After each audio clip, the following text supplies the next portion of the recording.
अब इन आइडियाज के इम्पैक्ट क्या हुए? जो भी इन फिलोसोफर के आइडियाज थे ना, वो सैलून्स में, कॉफी हाउसेस में, जहाँ पे जैसे भीड़ लगती है ना, तो वहां पे न्यूज़पेपर और बुक्स के द्वारा लोग पढ़ते थे इसको और जिसके बारे में डिस्कस क्या करते थे। और कई लोग उसको जोर से पढ़ते थे और समझाते भी थे उन लोगों को जो पढ़ और लिख नहीं सकते। The outbreak of the revolution. अब इस रिवॉल्यूशन से क्या क्या अपने पास निकल के आया? क्या ये अपनी कहानी से जुड़ी? लुईस 16 ने प्लान किया कि हाँ वो टैक्स बढ़ाएगा, लेकिन फ्रांस में एक ही रूल था कि कोई भी राजा है वो अकेले से ये टैक्स नहीं बढ़ा सकता है।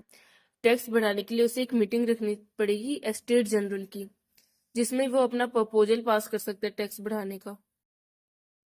सो एस्टेट जनरल है क्या? ये एक इम्पोर्टेंट क्वेश्चन है, इसको मार्क करके रखना।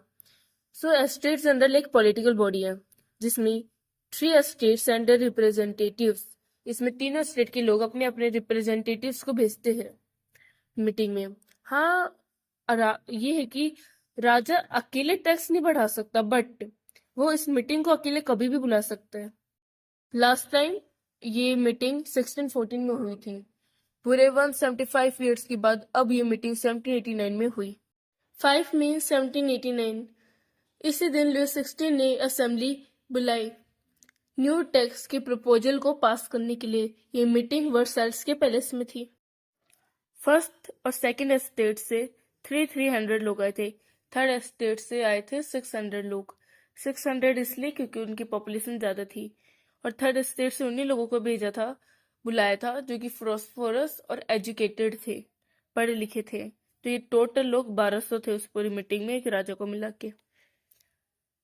जो भी फर्स्ट और सेकंड एस्टेट के लोग थे उनको आगे बिठाया सीट्स में, एक दूसरे की तरफ फेस करके। बट थर्ड एस्टेट लोगों को कोई भी बैठने की जगह नहीं दी और उन्हें पीछे ही खड़ा कर दिया। उधर असेंबली में पीजेंट्स, आर्टिसन और वुमेन, इनको मना कर दे कि उन असेंबली में कोई भी एंट्री नहीं है, वो असेंबली में नहीं आ सकते। जिस कारण उन लोगों ने पीजेंट्स, आर्टिसन, वुमेन और वो जिनको भी उन्होंने मना कर दिया था असेंबली में आने के लिए, उन्होंने अपनी कंप्लेंट्स और जो भी उनकी डिमांड है, जो जो वो चाहते हैं, उनको लेटर्स में लिख के उन रिप्रेजेंटेटिव्स को दे दिया। उनके साथ उन्हें भेज दिया लेटर्स को। और वो टोटल लेटर्स 40,000 लेटर्स थे। सो फ्रांस में पास्ट में पहले वोटिंग ऐसे होती थी कि ईच स्टेट हैड 1 वोट, माने एक स्टेट का एक ही वोट होगा।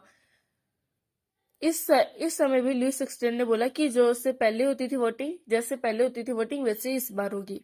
लेकिन थर्ड स्टेट के मेंबर्स ने मना कर दिया कि इस बार ऐसे वोटिंग नहीं होनी चाहिए। वोटिंग होनी चाहिए 1 पर्सन 1 वोट 1 वैल्यू, एक पर्सन का एक वोट। But Lewis 16 rejected this proposal. उसको ये प्रपोजल बिल्कुल अच्छा नहीं लगा और उसने इस प्रपोजल के लिए मना कर दिया, जिससे गुस्सा होगी थर्ड स्टेट वाले लोगों ने असेंबली का विरोध किया और वो वहां से चले गए।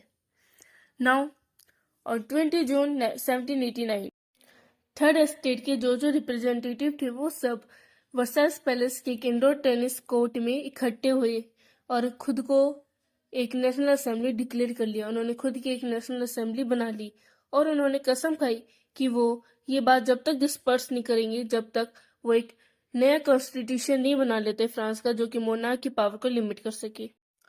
थर्ड एस्टेट के लीडर थे मिराबियो एंड एबेसियस। मिराबियो ये एक नोबल फैमिली में बोर्न हुए थे, लेकिन वो इस बात से कन्विंस थे कि जो सोसाइटी फ्यूडल प्रिविलेजेस की उन्हें हमें भगाना पड़ेगा, उसका एंड करना चाहिए।